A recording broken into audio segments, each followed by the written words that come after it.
राज्य रे आहुरी 4 दिन जाए प्रबल वर्षा हेबार संभावना रही।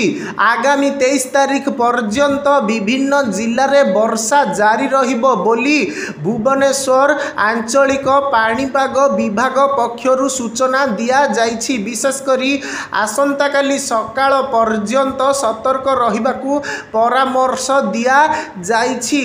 घड़घड़ी सह वर्षा नहीं 15 जिला को येलो वार्निंग जारी करिछि पाणीपाग केन्द्र। बालेश्वर, भद्रक, जाजपुर, केन्द्रापड़ा, कटक, जगतसिंहपुर, पुरी, खोर्धा, नयागढ़, गंजाम, गजपति, मयूरभंज और केन्दुझर जिला को अलर्ट जारी करा जाइछि। सुंदरगढ़ तथा बरगढ़ जिला को ऑरेंज वार्निंग जारी होइछि।